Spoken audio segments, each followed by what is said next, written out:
Bismillahirrahmanirrahim. Assalamualaikum warahmatullahi wabarakatuh. Selamat berjumpa kembali pada kuliah pengetahuan bahan teknik ya. Ini adalah pertemuan terakhir, yaitu pertemuan 14. Akan diisi dengan materi komposit. Sebelum kita memulai pertemuan ini, tolong dikunjungi di kelasnya pada pertemuan 14 ya. Dan dibaca sumber-sumber belajarnya, yaitu buku William D. Callister yang utama Material Science Introduction, dan juga buku dari Schwartz ya tahun 1924 itu.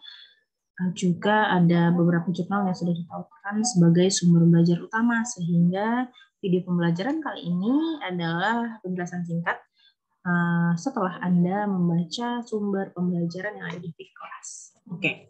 Dan pertemuan ini juga di video ini apabila ada pertanyaan dapat diterahkan pada forum di pertemuan 14. Silakan kita melakukan tanya jawab di sana. Oke. Capaian pembelajaran yang akan dicapai dari keseluruhan video pembelajaran ini dan juga hasil dari pembelajaran kelas kita adalah Anda dapat memahami komposit secara makroskopis itu apa, dapat mengkonsepkan komposit serat bertulang ya, sudah dapat mengkonsepkan apa itu komposit serat bertulang, aplikasinya kemana, dan propertiesnya seperti apa. Lalu dapat pula mengkonsepkan komposit makroskopis. Baiklah, nah dari 3 capaian pembelajaran itu beberapa akan disinggung briefly di video ini. Nah, tapi secara lengkap dan mendalamnya ada di kelas kita ya. Jadi seperti kita kemarin sudah belajar materi alloy metal ya. Ini merupakan salah satu bahan yang juga kita bahas pada mata kuliah pengetahuan teknik ini. Selain dari banyak material-material lain yang nanti akan dijadikan bahan pengayaan yang kalian bisa baca sendiri. Komposit itu secara simpelnya adalah 2 jenis ya, 2 macam material yang digabungkan dan dikombinasikan dengan tujuan kita mendapatkan properties baru nih apa yang mirip seperti alloy pada logam. Namun apa perbedaannya? Nah, perbedaannya kalau komposit ini dapat dilihat pencampurannya, penambahannya. Jadi disebutkan dikombinasikan dalam skala makroskopis. Jadi dia terlihat bahwa ini terdiri dari 2 macam seperti itu. Nah, berbeda dengan alloy ya, tidak seluruhnya bisa dilihat. Ya kan? Nah, itu perbedaan definisi komposit, lalu perbedaannya dengan logam alloy. Walaupun dia sama-sama ditambahkan atau dicampurkan, sama-sama juga untuk mendapatkan properties baru diharapkan. Kenapa dalam pengetahuan bahan teknik di bab terakhir ya, gongnya adalah kita mempelajari komposit. Komposit ini merupakan material yang akan terus bertumbuh, akan terus mengalami perkembangan dengan berbagai kemajuan teknologi, berbagai juga kebutuhan kita sebagai manusia di situ ya. Nah, kenapa kok komposit ini yang menjadi pilihan material yang akan terus dikembangkan? Karena komposit memiliki beberapa keunggulan. Yang pertama adalah dia memiliki properties dan performance yang diinginkan ya, karena kita mencampur, menambahkan, membuat, mengembangkan komposit untuk mendapatkan suatu properties dan performance yang kita inginkan, sehingga tujuan dari bahan itu bisa dipenuhi, bukan begitu kan? Sama seperti kita mencampur logam alloy ya. Nah, komposit juga seperti itu. Nah, dengan sifatnya yang densitasnya biasanya rendah. Kalau kalian perhatikan ya bahan-bahan komposit itu misalnya reinforced keramik, reinforced glass, plastik, komposit itu dia akan lebih ringan bobotnya. Kenapa ya? Selain karena bahannya ya bisa dilihat densitasnya cukup rendah, jadi dia lebih ringan. Kemampuan atau keunggulan lain yang dimiliki komposit adalah dia tahan korosi. Tahan korosi sehingga menyebabkan umur pakai lebih panjang. Oke, nah bisa dilihat bahwa keunggulan pertama, kedua, dan ketiga serta keempat ini saling berkaitan dan saling menguatkan untuk komposit. Komposit juga dikenal lebih mudah diinstal dan lebih mudah diinstal mengakibatkan biaya instalasi jadi lebih rendah. Nah, dengan semua kelebihan dan keunggulan komposit ini, kita sebagai engineer tentu meletakkan komposit ini sebagai pilihan dari pemilihan bahan. Kalau diingat kembali di bab-bab awal, bab 1 dan bab 2 ada flowchart pemilihan bahan ya. Selain dari karakteristik, kita juga harus memastikan, harus mempertimbangkan biaya instalasi dan tingkat kesulitan instalasi. Nah, semua itu tidak masalah dengan komposit. Itu mengapa kita memilih mempelajari komposit di sini. Dan komposit ini ke depannya, future-nya dia akan banyak dikembangkan dan banyak dilakukan penelitian ya, karena keunggulan-keunggulan seperti ini tadi. Oke, nah komposit yang terdiri dari 2 atau lebih atom yang berbeda, dia sudah di tingkat atom ini ya, dikatakan sebagai bahan komposit, ya bisa. Nah, contohnya tadi atom polimer ya, di buku Kalister ada polimer ya. Silakan dibaca setelah bab 16 ya, bab 16 itu komposit, jadi polimer itu setelahnya. Dan juga ada bahan alloy dari keramik. Nah, yang merupakan contoh dari alloy peringkat atas ya. Bahan-bahan tersebut terdiri dari unsur asalan yang tidak termasuk dalam peringkat ini. Nah, jadi dia hanya 2 atau lebih atom yang berbeda, begitu saja ya. Nah, sedangkan ke alloy tahap mikrostruktur. Nah, pada komposit peringkat mikrostruktur ini terdiri dari 2 lebih struktur molekul. Nah, definisi ini contohnya adalah besi kololi yang merupakan alloy multifungsi terdiri dari karbon dan besi ya. Karena dia terdiri dari karbon dan besi ya, jadi pencampurannya ya, peleburannya itu sampai ke tahap mikrostruktur. Nanti kita lihat seperti apa susunannya. Yang ketiga adalah tahapan atau peringkat mikrostruktur. Nah, yang peringkat atau tahapan ya disebut. Jadi dia dari Inggrisnya itu level. Jadi kita bisa pilih salah satu saja. Gabungan antara bahan yang berbeda komposisi, bahan yang berbeda komposisi ya, berarti dia ini bahan A nih komposisinya XY, bahan B komposisi 1 2 gitu ya. Atau juga dia berbeda secara bentuk. Nah, lalu digabungkan untuk mendapatkan sifat ciri tertentu di mana konstituen gabungan masih tetap dalam bentuk asal. Ya, dan dapat ditandai secara fisik serta melihatkan kesan antara muka satu sama lain. Ini maksudnya apa? Masih bisa dibedakan tadi bahan komposisi AB dengan bahan komposisi 1 2. Karena ciri khas komposit itu bisa dilihat secara makrostruktur. Begitu. Nah, ini merupakan gambar dari buku William D. Kalister ya, bab 16-nya. Ini gambar buka dari bab 16 tentang komposit. Yang mau dilihatkan di sini adalah, nah komposit ini berupa lapisan-lapisan, banyak sekali lapisan yang semua lapisan ini ya memiliki fungsi tersendiri. Dilihat ini lapisan paling bawah ya, base yang paling bawah, compressed carbon atau carbon particle embedded in the plastic matrix. Jadi gabungan dari karbon dan plastik ini sifatnya hard and abrasion resistant. Dia diletakkan di base karena memiliki sifat tahan terhadap abrasi, sehingga lapisan paling bawah ini ya provide a porosity surface. Jadi dia memang untuk melindungi surface-nya. Nah, ini tuh gambar dari, kalau nggak salah ini tuh papan ski ya. Jadi lapisan itu ada sebanyak ini. Lalu di atas dari base ada edge ya, hardened steel facility turning by cutting into snow. Nah, ini kenapa diletakkan di ujung ya? Oke, keras dan terbentuk dari steel karena dia harus memenuhi fungsi memotong atau membuka jalan dari salju. Oke. Lapisan yang ketiga, bidirectional layer, terdiri dari 45 fiberglass untuk memberikan torsi kekakuan pada bahan ini, diteruskan dengan 4 lapis unidirectional layers. Ya, ini sudut layersnya 0 dan beberapa 90 dari fiberglass. Perbedaannya apa? Perbedaan lapisan yang biru ini dengan yang hijau nih. Fiberglass yang biru tadi yang biru bidirectional. Yang di atas itu dia unidirectional layer. Kita akan lihat nanti seperti apa, ada contohnya ya. Kalau yang unidirectional dia tugasnya adalah memberikan stiffness dengan arah longitudinal, sementara yang tadi yang bawah dia torsion stiffness gitu. Setelah itu kita punya bidirectional layer lagi 45 fiberglass yang fungsinya sama, jadi lapisan unidirectional layers yang 5 ini di atas dan di bawahnya disalut seperti itu oleh bidirectional layer gitu.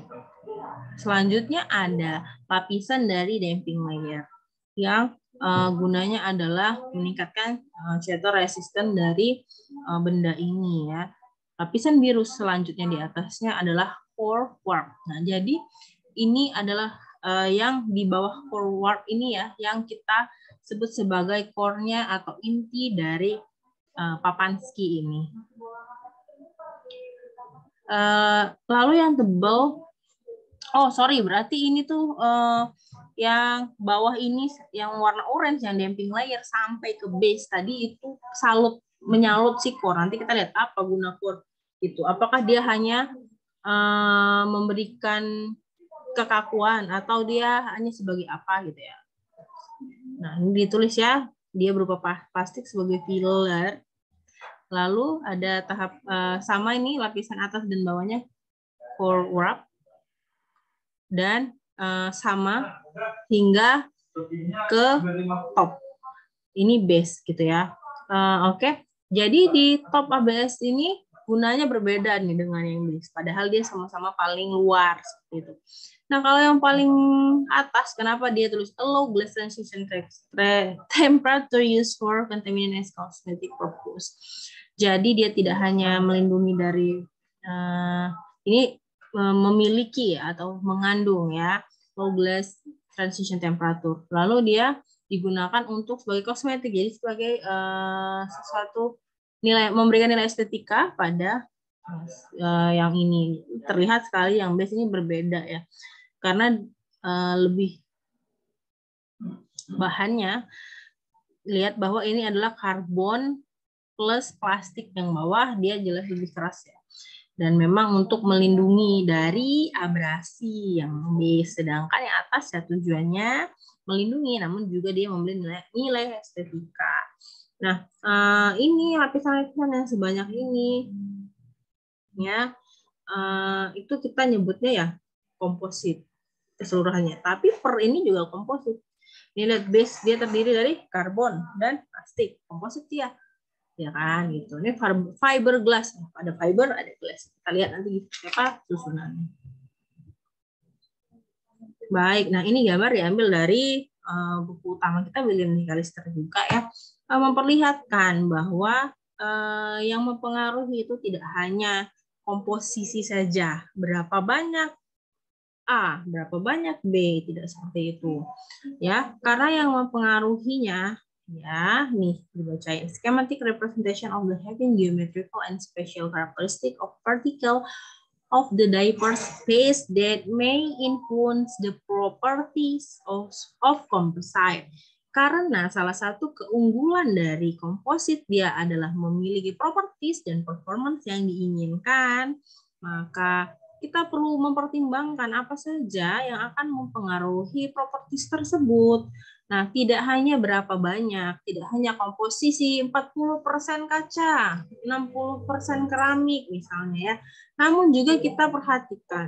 Yang pertama, concentration, gambar A. Bisa dilihat bahwa dia terkonsentrasi di sebelah mana. Apakah di permukaan? Apakah dia berada di pusat atau dia tersebar di seluruh bagian dari bahan itu?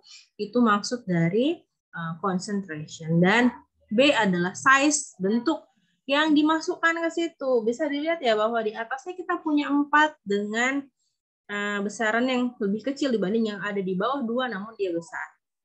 Akan berbeda propertiesnya ya. Atau misalnya sama-sama 4 tapi besarnya berbeda, dia akan memberikan properties yang berbeda, stiffness yang berbeda, hardness-nya berbeda gitu. Lalu yang ketiga adalah bentuk. Bentuk matriks yang dimasukkan itu apa? Ya, dia sama-sama longitudinal susunannya, tapi misalnya yang itu bulat memanjang, yang ini persegi seperti itu. Lalu distribusi. Nah, distribusi ini apakah linier atau dia berbentuk honeycomb atau seperti apa ya, apakah dia direction-nya sama seperti itu. Lalu yang terakhir adalah E adalah ini yang orientation ya, arahnya tadi apakah semua tuh seperti ini atau ada yang ke atas, ada yang horizontal, yang vertikal, ataukah misalnya yang laminating yang bawah itu di horizontal, yang atas adalah susunan vertikal begitu. Itu semuanya akan mempengaruhi properties dari si komposit ini gitu ya. Oke. Nah, jadi kita tadi kan bilang properties ya. Properties bahan, performance bahan yang selama ini kita omongin dari awal perkuliahan hingga saat ini. Jadi kalau untuk komposit ya, sifat dan karakteristiknya tadi dipengaruhi, tadi kan udah jelasin yang 5 itu ya. Kita kelompokkan menjadi lebih sederhana. Yang pertama, material apa yang menjadi penyusun itu? Oke. Jadi ini mengikuti rule of mixture. Jadi akan berbanding lurus secara proporsional bahan apa yang ditambahkan. Nah, sama seperti penguatan logam ya. Misalnya yang kita tambahkan itu akan memberikan kekakuan, stiffness. Kita masukkan presipitasi keramik misalnya. Dia akan menambahkan kekakuan, stiffness yang otomatis akan mengurangi ductility dan bisa jadi dia mengurangi strengthness. Gitu. Jadi ya dia secara proporsional. Kalau ditambahkan stiffness-nya tinggi ya nanti ductility-nya berkurang pun akan banyak gitu. Lalu yang selanjutnya yang mempengaruhi sifat dan karakteristik komposit, bentuk dan cara penyusunan komposit. Nah, tadi bentuk dan cara. Nah, ini adalah kesimpulan dari yang 5 tadi ya. Bentuknya ini sama-sama lingkaran atau dia persegi 4 memanjang, tapi dia longitudinal. Tapi kita buatnya baru mau diacak ke seluruh bidang atau semuanya ke arah tertentu. Itu akan memberikan karakteristik yang berbeda pada komposit. Lalu interaksi antar penyusun dari bahan komposit itu seperti apa? Jika ada interaksi. Nah, jadi ini setelah tadi yang gambarnya menjelaskan apa saja ya, ada 5 concentration, size, shape, distribution, and orientation. Kita sederhanakan menjadi 3 hal ini.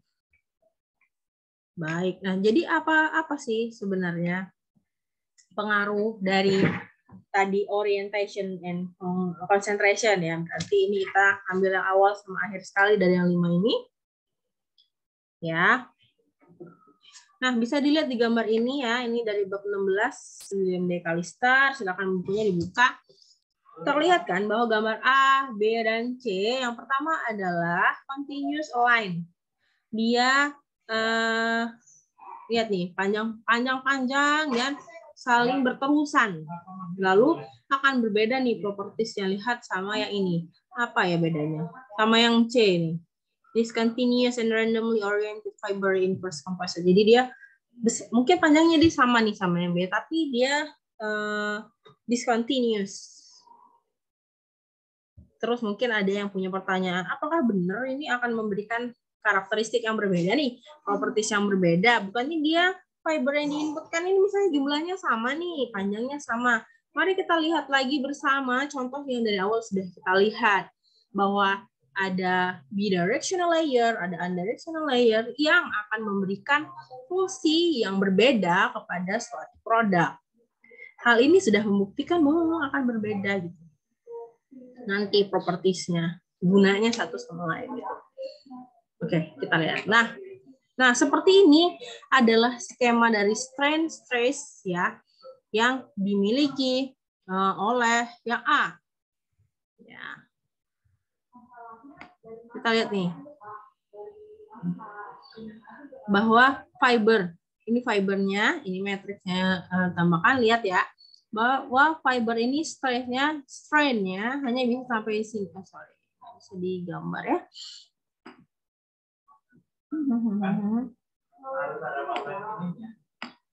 Oke, di sini ya, dengan nilai ini dan ini.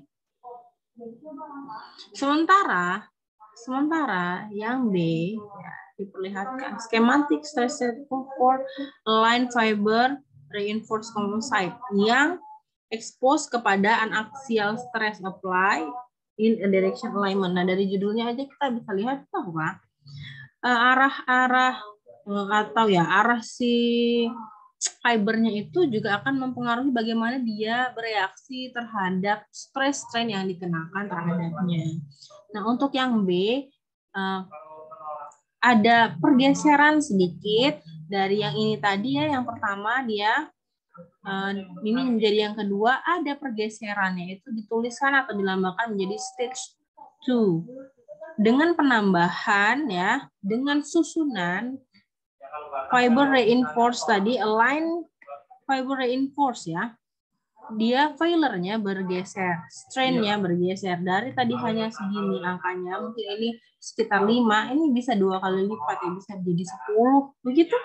Nah, sehingga failure-nya pun bergeser, angka failure-nya bergeser. Seperti itu. Nah, sehingga arah susunan matrix fiber itu memang pengaruhnya adalah karena dia akan memberikan bereaksi berbeda terhadap gaya yang dikenakan dari luar. Karena ketika kita mengkalkulasi gaya, juga kita mengkalkulasi dari mana arah gaya tersebut.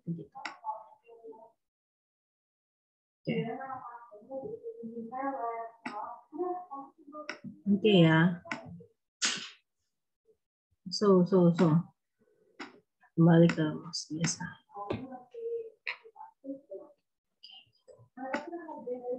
Nah, contoh ya. Nah, jadi komposit itu ada banyak. Ada yang CMC, bisa dicari ya ini, keramik metrik komposit nih, itu yang disebut CMC dari awal.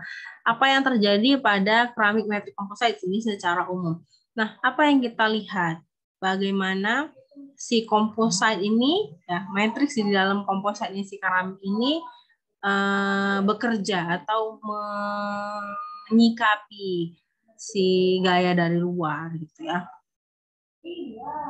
Ada perubahan ya, karakteristik, tentunya perubahan itu karakteristik, misalnya kekakuan, strengthness-nya, ketangguhannya begitu. Nah, ini adalah yang A adalah gambar si keramik yang punya partikel dengan susunan tetragonal. Nah, ini sudah dipelajari, dibuka lagi ya. Susunan tetragonal dengan arah crack dari sebelah sini. Oke. Nah, ketika dia sudah diinduskan monoklinik ZR2 ini ya, 02 partikel yang warna biru, bagian yang merasakan stres dari crack yang menyebar dari kanan ini adalah bagian yang paling ujung dari crack itu sendiri. Crack arrangement due to stress induce-nya ya, di situ. Nah, ini juga bisa dilihat di bab 16 di bukunya William D. Callister.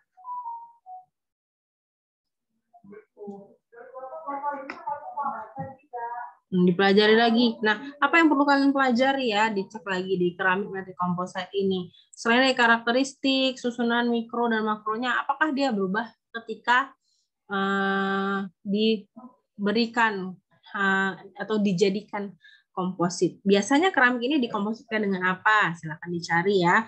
Apakah dengan plastik atau dengan karbon atau dengan kaca? Silakan dicari.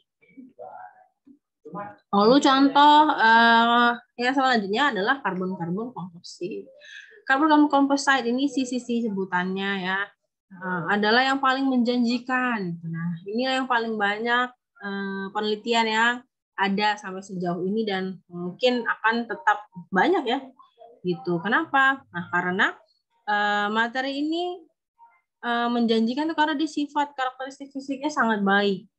Tapi apa kelemahannya? Tadi kan kalau yang di awal ya disebut sifat karakteristik komposit itu dia akan murah pemasangannya, ya. Nah, ini tuh agak mahal gitu kalau yang karbon komposit. Tapi dia memang sifat fisiknya baik ya, karena dia tensilnya tinggi biasanya ya, tensile strength-nya ini tinggi, terus dia resisten terhadap creep failure juga.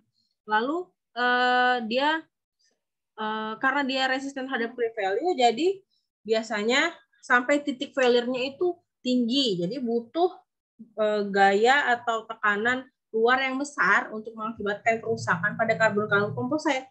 Nah, penggunaannya pun juga pada bidang-bidang yang memang canggih begitu karbon komposit ini. Misalnya di bidang apa bilangnya ya? Transportasi nih, kendaraan-kendaraan tertentu nih menggunakan karbon komposit karena dia tadi tensile strength-nya tinggi, creep failure-nya dia resisten terhadap creep failure, terus tinggi apa sih fracture-nya ya, berarti titik fracture-nya itu tinggi, tapi dia tetap ringan. Nah, itu yang membuat dia mahal. Kemudian ketiga, ya ini sebelum ke hybrid ini tolong dicari contoh-contoh pemakaian lainnya. Terus apa sih sebenarnya kekurangan dari karbon komposit selain dia mahal? Ya, tolong dipelajari. Terus yang hybrid composite.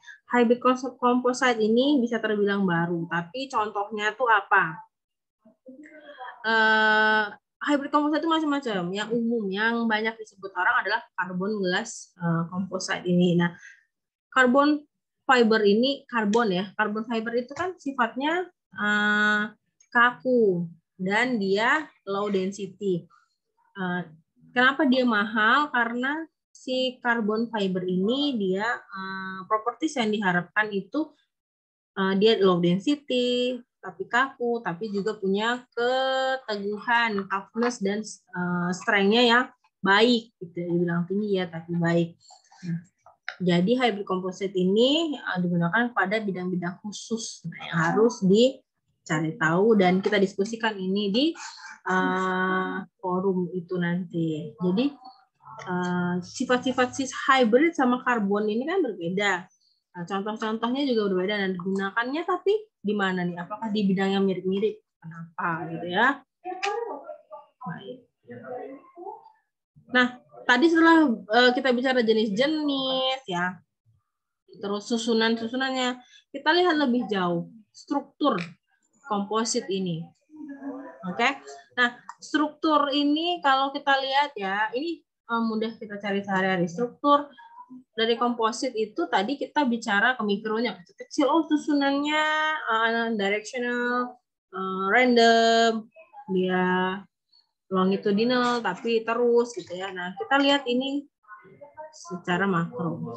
Yang pertama adalah laminar composite. Laminar composite ini terdiri dari dua dimensional lapisan atau panel ya yang biasanya dia high strength ya. Lalu ini biasanya dia disusun dengan susunan tertentu yang biasanya digunakan untuk kalau kita bilang plywood itu gini gambarnya. Nah, ini adalah gambar yang diambil dari jurnal apa tadi ya lupa ada di pustaka jurnal dari Bioresources, Moisture Effect and Mechanical Behavior of Fir Wood dan Glass Reinforced. Jadi ini adalah gambar laminated antara kayu fir ini yang direinforce dengan partikel-partikel kaca dengan susunan seperti ini. Nah, tampilannya akan menjadi seperti ini. Nah, kenapa sih laminar ini biasanya digunakan ya untuk produk-produk yang butuh kekuatan yang tinggi ya. Namun dia juga kekakuan dari si kaca ini dilindungi oleh lapisan si firwood itu begini. Nah, ini sebenarnya apa yang harus diperhatikan? Diperhatikan bahwa susunan dari fibernya berbeda ya. Ada yang ke sumbu X, ada yang ke sumbu Y. Itu. Ada lapisan pertama misalnya dia ke kanan, lapisan kedua dari kiri. Nah, kenapa harus seperti itu? Karena akan memberikan kekuatan yang berbeda dan matriksnya seperti ini nih. Jadi dia ya saling menguatkan intinya. Lapisan pertama, lapisan kedua, lapisan pertama, lapisan kedua ya sampai beberapa lapis sehingga dia memberikan kekakuan tertentu yang membuat bahannya kuat. Yang kedua adalah struktur sandwich panel. Untuk struktur sandwich panel, secara struktural ya biasanya, nih lihat ya, nih bagian core ini ya ditambahkan atau berfungsi untuk menahan si benda dari shear stress. Jadi dia tahan terhadap shear stressnya, makanya core-nya lebih tebal begitu. Ya, the outer sheets are made of relatively stiff and strong material. Mengingatkan akan apa? Coba lihat lagi tadi gambar dari Pak Pansky yang sudah kita bahas ya. Nah, bagian core tadi yang tebal dan dia biasanya akan provide stiffness dan juga strength ya, bagian core itu akan disalut. Kalau yang sandwich ini disalut, which is mean it will have upper ya and lower surface ya. Jadi atas dan bawah dia harus ada atas dan bawah gitu. Dan kedua outer ini biasanya ya lebih kaku dan lebih kuat dari bagian dalamnya. Biasanya makanya dituliskan di buku Kalister itu dia typically aluminium alloy fiber reinforced plastic. Coba lihat kalau base kita tadi apa? Carbon glass, ya kan? Dia punya sifat kaku nggak? Iya benar. Karena akan dia provide hardness untuk melindungi bagian-bagian terdalam dari papan ski itu sendiri. Gitu. Nah ini contoh susunannya. Oke, pada gambar 16-18 dilihat core-nya, strukturnya adalah honeycomb. Struktur honeycomb ini dipilih untuk memberikan kekakuan dan kekuatan yang akan diselimuti tadi kan, ya sandwich ya, oleh dua lapisan luar yang lebih kaku. Gitu. Gambar diambil dari buku William D. Kalister. Gitu. Itu tadi adalah materi-materi yang harus kita diskusikan kembali di kelas kita dan di Zoom kita. Jadi dari video pembelajaran ini diharapkan akan membuka ide-ide untuk bertanya dan terus mempelajari dari 3 sumber pada bab ini dan sumber lain yang dapat kalian lihat di kelas. Sekian untuk hari ini, semoga bermanfaat. Terima kasih.